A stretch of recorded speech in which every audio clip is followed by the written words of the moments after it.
Oh, tanawa guys, ang katong mga anti-Dutertes oh. I have news. Palaya sila. Kay ano? Oh. Kay Tanawa, Gihon maura to nila. sila.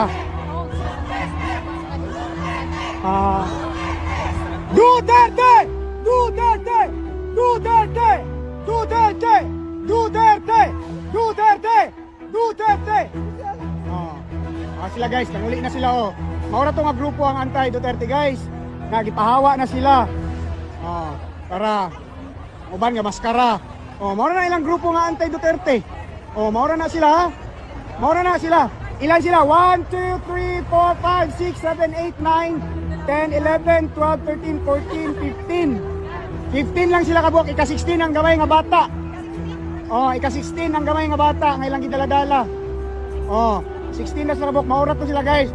Ikumpara nila sa mga pro-Dutertes nga nagasuporta. Tanawa ni. Tanawa ni guys. Oh ha?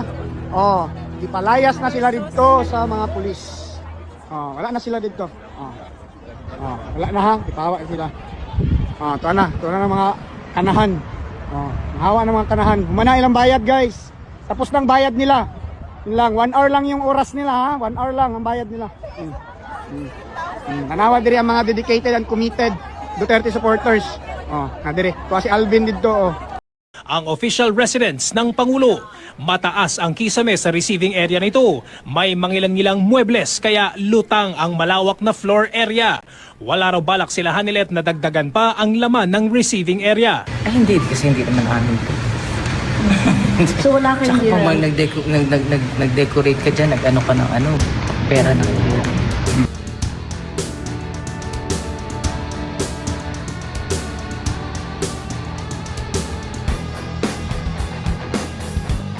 Two years later.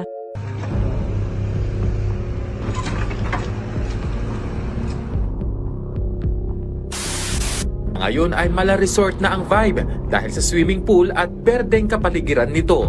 Ayon sa arkitekto nito, mismong si First Lady Luis Araneta Marcos ang may ideya kung paano pagagandahin ang presidential residence. Flashback. Wala raw balak sila Hanilet na dagdagan pa ang laman ng receiving area. Ay hindi, kasi hindi naman amin to.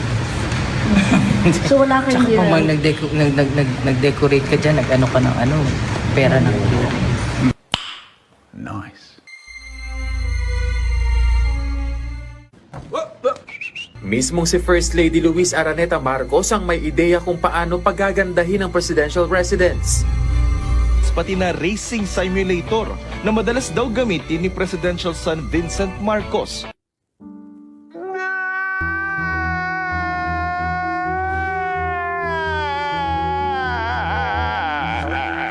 Ang official residence Hi everyone! Isang ali ang nabisto ng kanyang kapitbahay dahil nagpapanggap siya na biktima din daw ang kanyang anak ng EJK.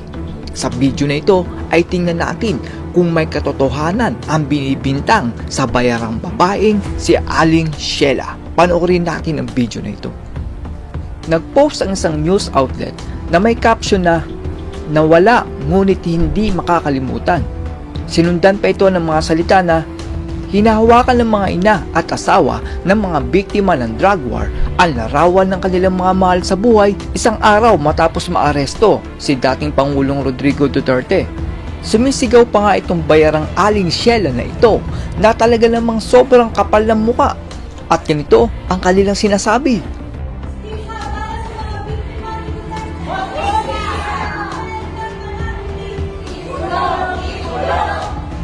Pero may isang kapitbahay itong si Aling Sheila ang nakadiskubre ng kanyang kalokohan.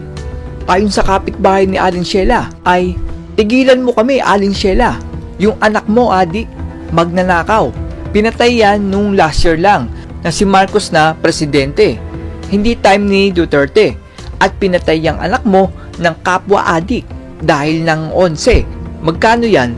Wala bang basag dyan? Yung naka-red sa picture frame talaga dito, sa amin yan, wag ako.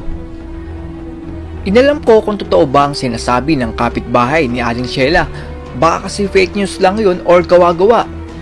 Tinignan ko ang post ng Jara Funeral Services at nagulat ako nang makita ko ang eksaktong larawan na hawak ni Aling Sheila. At isa pang ikinagulat ko ay tama ang sinabi ng kapitbahay ni Aling Sheila dahil eksakto ang sabi ng kapitbahay na last year lang namatay ang kanyang anak. Ang date ng kamatayan ng kanyang anak ay June 23, 2024. Sabi pa nga ng Jara Funeral Services ay yaong mga hawak natin sa ating bisig sa maikling panahon na hawak natin sa ating mga puso magpakailanman at makikita sa baba ng mensahe ang pangalan ng namatay na anak ni Aling Sheila.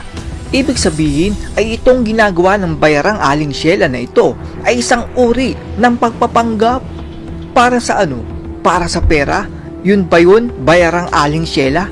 Dahil kung hindi sa pera, ay anong dahilan mo para ibandera ang bayarang pagmumukha mo?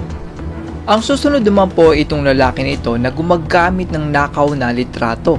Ayon kay Dr. Locks na anak ng lalaki na ninakaw na litrato ay nakatanggap daw siya ng mensahe galing sa kanyang mga kaibigan dahil sa litrato na iyan na kumakalat online.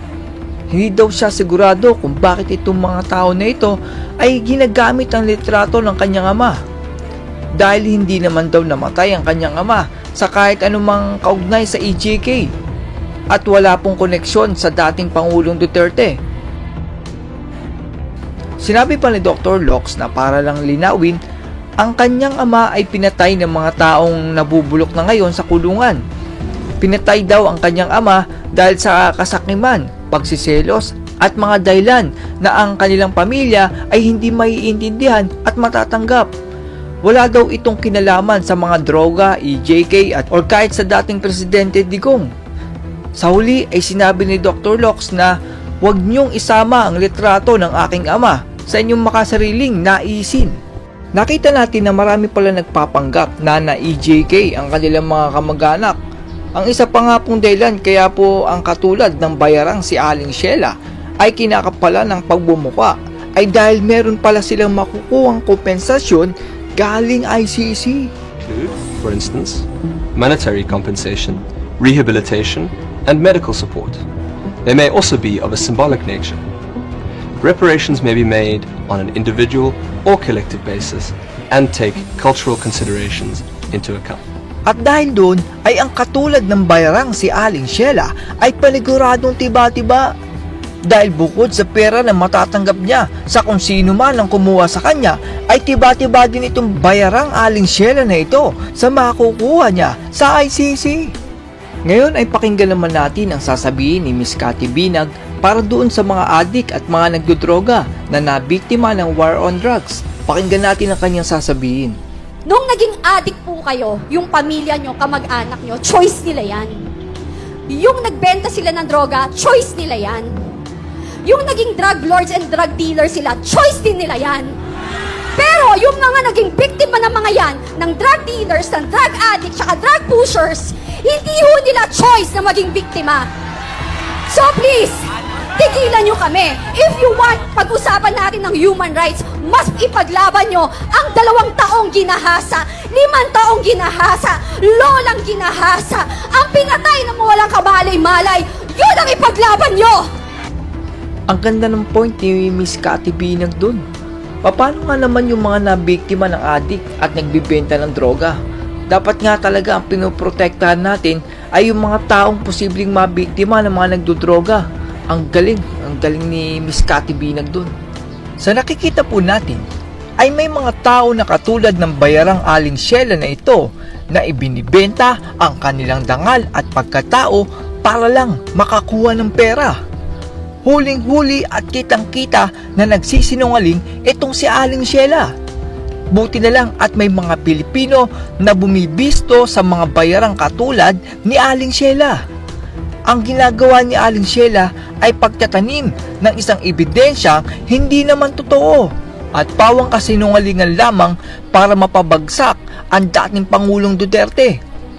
Ito pong bayarang Aling Sheila na ito ay isang larawan ng Pilipino na tamad at ayaw magsikap sa buhay. Aasa lamang po itong si Aling Sheila na ito sa mga ayuda na galing sa gobyerno. Kumbaga ay para iboto niya ang isang politiko ay kailangang maglagay sa bayarang Aling Sheila na ito. Siyempre, kung ang politiko ay mamumuhunan sa bayarang katulad ni Aling Sheila, ay siyempre, kailangan makabawi ng gasto sa isang politiko. Saang impyerno naman kukunin ng isang politiko ang ibinigay niya sa katulad ni Aling Sheila? Kukunin ito ng mga politiko sa mga projects. Kukurutin ng mga politiko ang budget ng isang project para makabawi sila sa naibigay nila sa mga bayarang katulad ni Aling Sheila. Doon magiging substandard ang projects na nagiging dahilan kaya mahina ito at hindi tatagal. Yan ang dahilan kaya mahirap ang Pilipinas dahil sa mga katulad ng bayarang Aling Sheila na ito. Ngayong malapit na po ang eleksyon ay iboto po natin ang mga kandidato na magpapaunlad ng buhay natin. Huwag po natin gayahin si Aling Sheila na tamad at umaasa lang sa ibibigay ng kandidato. Iboto po natin ang mabubuting politiko. Hindi dahil kaya nilang magbigay ng pera, kundi naniniwala tayo na gagamitin niya ang pondo para gumanda ang buhay natin dito.